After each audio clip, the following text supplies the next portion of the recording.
Subscribe to our channel and hit the bell icon so that you know when live we go. Hello everyone. First of all, if you are giving tomorrow's prelims examination, all the very best.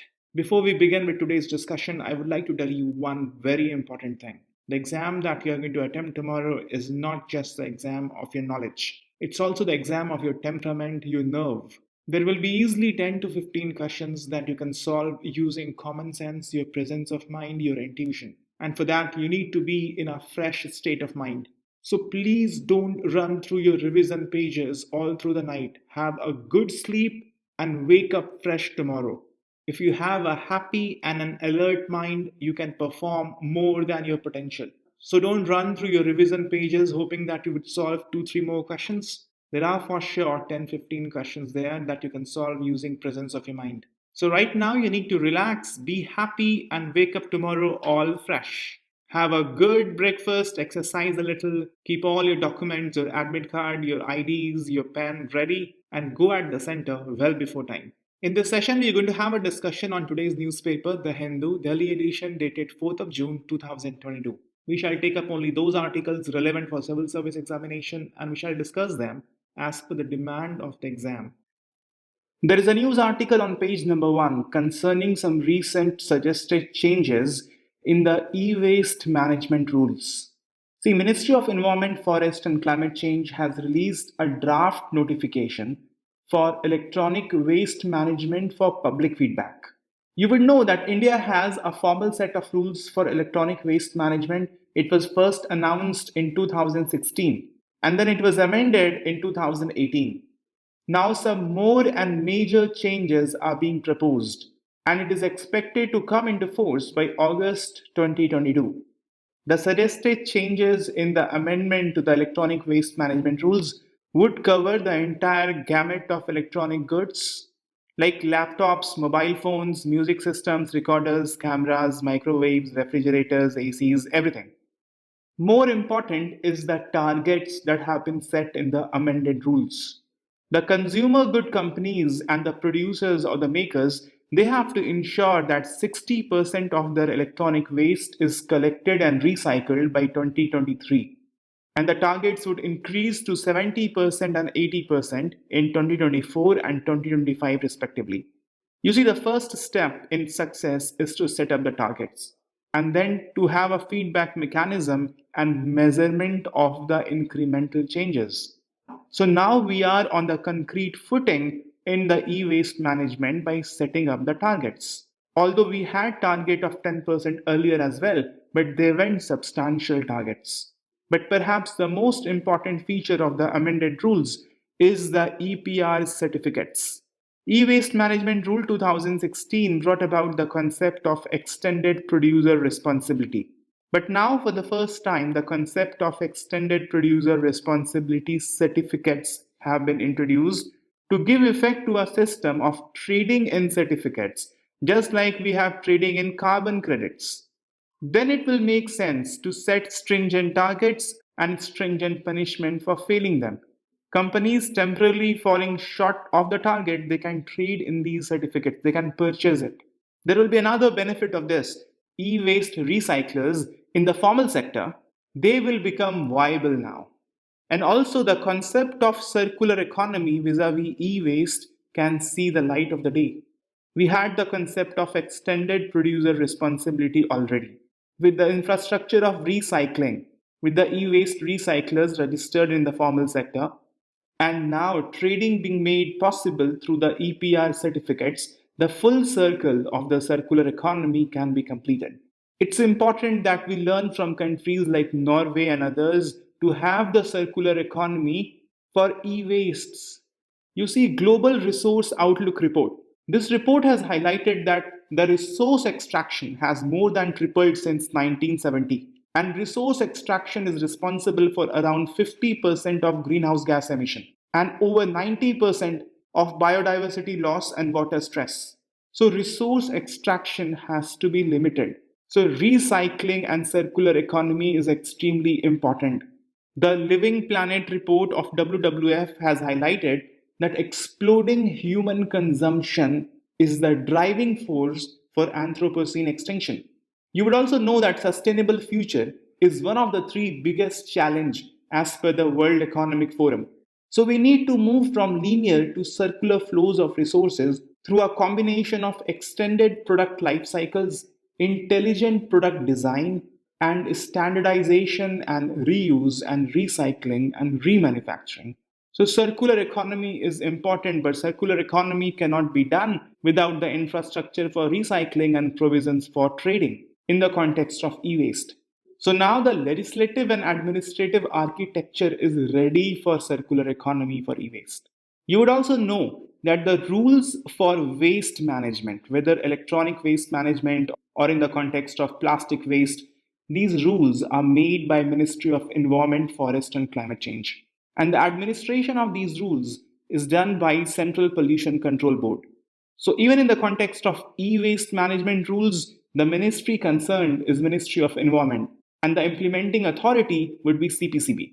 And in the spirit of cooperative federalism, state governments also have say and the power in administering the e-waste management rules. See, e-waste or electronic waste refers to all waste from electronic and electrical appliances which have reached their end of life period or they are no longer fit for their original intended use. So they have to be now recovered, recycled, and reused, or they have to be disposed. E-waste is now becoming one of the major challenge of our world. And according to Central Pollution Control Board, India generated more than 10 lakh tons of e-waste in 2019-20. This perhaps is the latest data on e-waste that we have. There has been a sharp jump in the e-waste produced in our country in the last 5 years, but the proportionate growth has not been there in the recycling industry. One of the biggest challenge in the e-waste management is that 95% of the e-waste is recycled in the informal sector. In 2018, Ministry of Environment, Forest and Climate Change told to the National Green Tribunal that 95% of e-waste is getting recycled in the informal sector or by the scrap dealers. There the recycling is done in unscientific manner. They are done in very, very risky processes or dissolving the waste in assets. So the informal sector in the e-waste recovery industry is very, very polluting and hazardous. Rules governing e-waste management is in place in India since 2011. The e-waste management rule 2011 mandated that only authorized dismantlers and recyclers would collect the e-waste. But proper e-waste management architecture was set up by the e-waste management rules 2016. This rule was enacted in 2017 though. You might also like to be aware that the first e-waste clinic in India was set up in Bhopal, Madhya Pradesh. Basel Convention that came into force in 1992 is one of the international convention that deals with e-waste. But initially it didn't have any mention of e-waste. The convention addressed the issue in 2006 in the COP8 meeting. And in the COP9 meeting, Nairobi Declaration was adopted by the Basel Convention. Basel Convention is basically on the control of the transboundary movement of hazardous waste. And the Nairobi Declaration aimed at creating innovative solutions for environmentally sound management of electronic waste. See, the Ministry of Environment, Forest and Climate Change notified the e-waste management rules 2016 and it superseded the e-waste management and handling rules of 2011. Wide-ranging products were brought under e-waste management rules that included CFL and other mercury-containing lamps as well. One of the most highlighting feature of e-waste management rules 2016 was extended producer responsibility. This concept was implemented in India for the first time, and some initial target of recycling 10% of the products were also set under extended producer responsibility. So the producer were made responsible for collecting the e-waste that they have produced, marketed or sold and recycle them. There were also a provision that various producers can have a separate producer responsibility organization that would ensure collection of e-waste as well as the disposal of the residue in an environmentally sound manner. There was also a provision of deposit refund scheme where a producer can charge an additional amount to the customer as a deposit at the time of sale of the electrical or electronic equipment. And when the customer returns it to the producer, the deposit will be given back along with the interest. As we have talked about before, in the spirit of cooperative federalism, state government were made an important stakeholder in the entire implementation of rules. Urban local bodies, municipalities, the municipal corporations, they were also assigned an important task of collecting and channelizing the orphan e-products towards authorized dismantlers and recyclers. Guidelines were also set for existing and specially new upcoming industrial units for giving them proper spaces for e-waste dismantling and recycling. Then there was amendment in 2018 to this rules, and 2018 amendment basically set up a higher target of recycling. But despite the 2018 amendment, there were many problems in the administration of e-waste. One of the limiting factor was the technology. The process of extraction of valuable metals from the e-waste requires the biotechnological or the physiochemical processes, and the technology for these processes are yet to arrive at the industrial level. Secondly, we have discussed that the e-waste management in India is largely in the informal sector. In the urban population where the infrastructure for recycling exists, even there, the awareness is very little. The urban masses lack information about the presence of any recycling center in their respective cities. Although the extended producer responsibility was revolutionary and novel, but the implementation of extended producer responsibility so far was very, very lax. And with the new amendment of EPR certificates, there is a hope that stringent rules will yield result. See, the generation of e-waste shows no sign of saturation. So its management and the policy intervention and proper implementation of policy is crucial. What we need in this regard is a circular economy. We need circular economy of electronics. Producers should have a buyback or return offers on old equipments. We do not have a proper legislative administrative architecture for this. The producers must have plans to incentivize the consumers financially for returning an old end of the life equipment. The valuable metals present in the electronics, they must be recycled. If extracted and mined from these units, there will be less burden on environment for mining activities. And resource extraction, as we have discussed earlier, is one of the major problem for sustainability of our world. This is a lead article from page number 8. New India needs free and quality higher education. Education is most fundamental requirement for a quality life of human beings. In the context of the article, let us discuss the promise of education.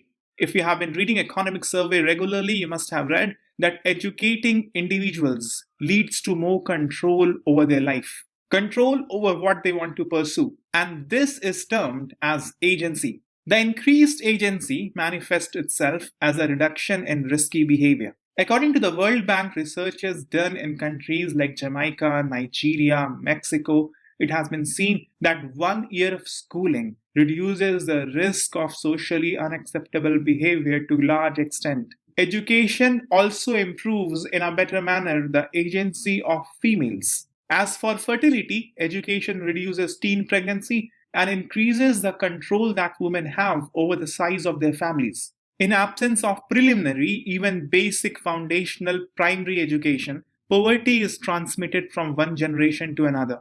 Because a child's ability to benefit from education is shaped by their parents' education, and better educated mothers raise healthier and more educated children. These are beyond doubt and has been shown by many normative studies. As we have discussed earlier, that in the changing environment, education benefits are most fruitfully realized. Individuals with better skills, better know-how can take more advantage of new technologies and adopt to the changing work. One of the most famous examples you must have heard and read about was during the time of Green Revolution. The returns to primary education were seen to be huge. The more educated farmers were adopting and diffusing new technologies in their field, in their process of production and marketing everywhere. So just the primary education helped better implement Green Revolution in India.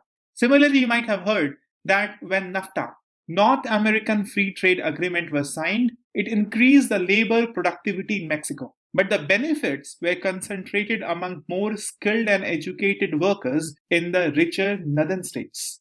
More generally, you would understand that globalization and advances in technology are putting a premium on education and skill.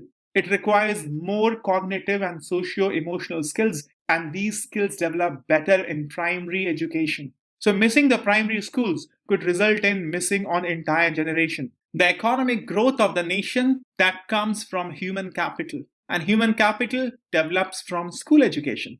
One of the father of labor economics quantified the payoffs coming from work and school. Jacob Mincer, he proved that earnings differentials are influenced by human capital investment that grow over the life cycle, initially in school and later at work. Mincer did many research work in America and he showed that for white males in non-farm wage jobs, an additional year of education increases earning by 10.7%. In Netherlands and Sweden, one additional year of work raises wages by 5.5%. There has been many economic researches done on East Asian miracle countries, and in particular these researches flags that primary education, secondary education, and in general development of human capital were an important factor in their rapid growth. Primary education is moreover so important that it helps developing civic agency. Civic agency meaning high level of political engagement, trust, and tolerance.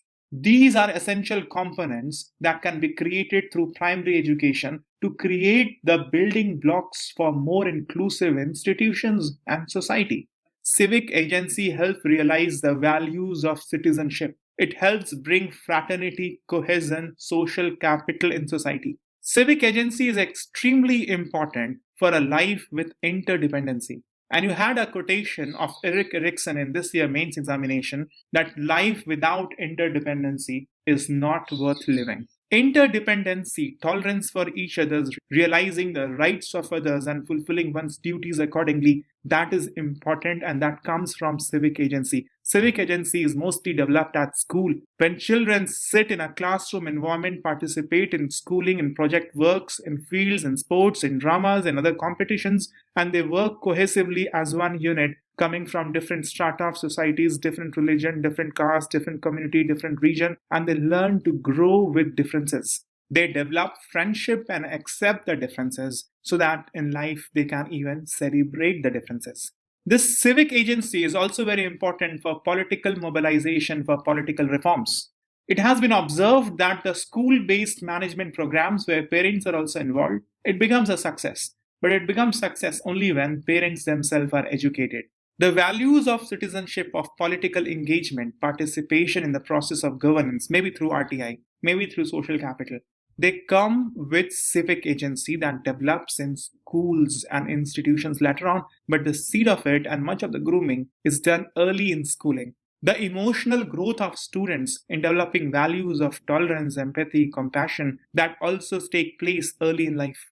Social interaction that children have that develops the technique of persuasion and living with differences that also happens in the environment of school where diversity is higher. And with skills and civic agency, social mobility within nation, whether for the purpose of economic or political or social, becomes easy. The promise of education is actually very, very high.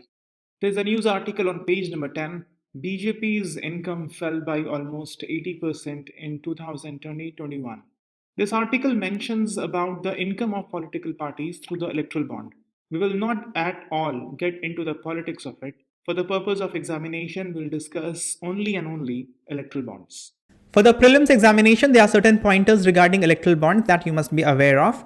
First of all, it's a bearer instrument.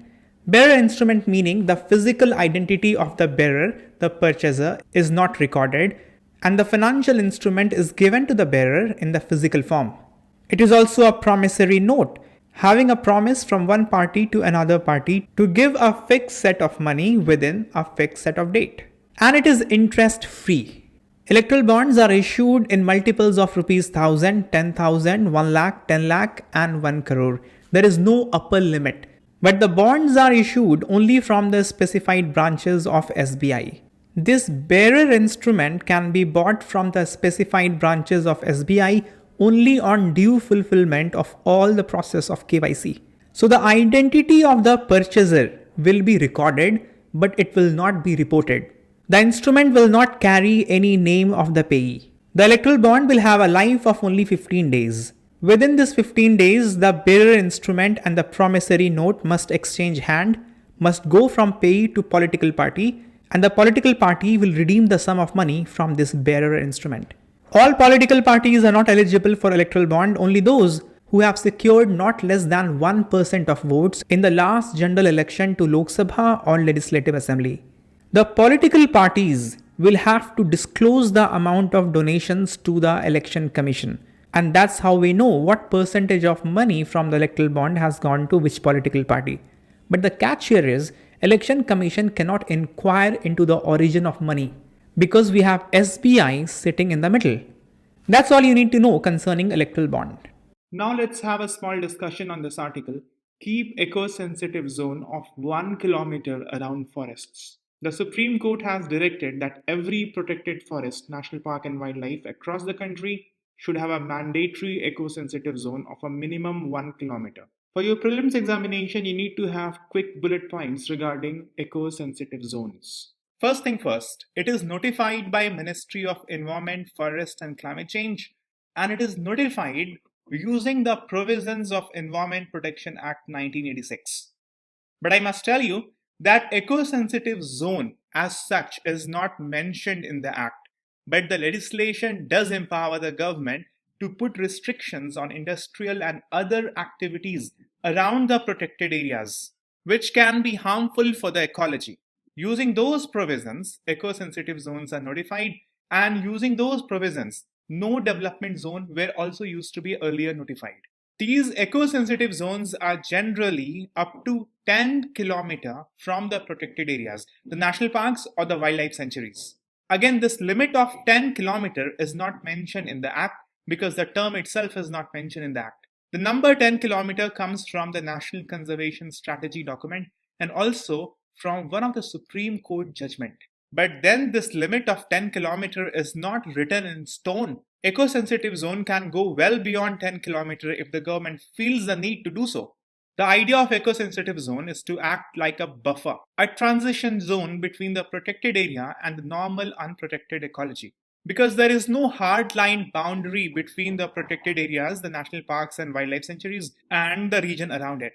So to protect the protected areas from the negative impact of industrial and other activities happening outside, the need of a buffer region was felt. You can think of eco-sensitive zone also like ecotones, the boundary between two different ecosystems. These eco-sensitive zones are very helpful for in situ conservation. It has been well studied and documented that the successful story of Kaziranga National Park for the conservation of rhinoceros has been because of eco-sensitive zone around the national park. Eco-sensitive zones also help in combating the man-animal conflict. If human activities are happening immediately outside the protected areas, there's always increased chance of man-animal conflict. There are certain activities which are permitted within the eco-sensitive zones. The ongoing agriculture can go on as it is. The horticulture practices can continue. Rainwater harvesting or organic farming or use of renewable energy sources and any other such declared green technology can all work in eco-sensitive zone. Certain activities are regulated. Who regulates it? The classification of this permitted activity, regulated activity, and prohibited activity comes along with the notification of eco-sensitive zones. It's the chief warden of the state that classifies activities into these three categories and recommends it to the Ministry of Environment, Forest and Climate Change, where it gets the final stamp. Activities like construction of electric cables or commercial use of natural water or adoption of heavy technology in agriculture or widening of roads, these can be regulated. But certain activities are prohibited. Mining, prohibited. Polluting industries, prohibited. Sawmills, prohibited. Hydroelectric projects, prohibited. You cannot have the kind of tourism of going above the national park through hot air balloons. There is a small news article on the business page. Center OK's slashing Provident Fund interest rate. Employee Provident Fund, as you would know, it's a social security scheme and it is for salaried individuals. The scheme is run by EPFO. EPFO comes under the Ministry of Labor. The thing is that organizations that employ 20 or more people need to offer employee provident fund benefits to their employee. But it is not compulsory for everyone. Only those who earn less than rupees 15,000 a month, they have to contribute 12% of their basic salary plus their DNS allowances. The employer contributes the equal amount. So the employer also contributes 12% to the employee provident fund of the employee. But out of this 12%, 3.67% goes to EPF, and the rest 8.33% goes to employees' pension scheme. So they'll get pension after their retirement. Who? People earning less than rupees 15,000 a month. But those who earn above the threshold of rupees 15,000, their contribution to EPF is optional. So it is for them that EPFO is contemplating a pension scheme. Taxation on EPF comes under exempt and exempt tax regime. This means that the annual contribution made by the employee is tax deductible up to rupees 1.5 lakh under section 80C of IT Act. So that is for the first exempt. The interest earned on it is also exempted from the tax. So that's the second exempt. And no tax is there on accumulated amount when it is withdrawn. That is the third exempt. Sometimes the employer may see this contribution as a burden. And to encourage employment generation, Government of India started Pradhan Mantri Rozgar Protsahan Yojana. Under this scheme, the government was paying 12% of employer contribution to EPFO in respect to new employees drawing salary up to rupees 15,000 a month for the first 3 years of their employment. But we have to be updated that this scheme has already ended on 31st of March 2019.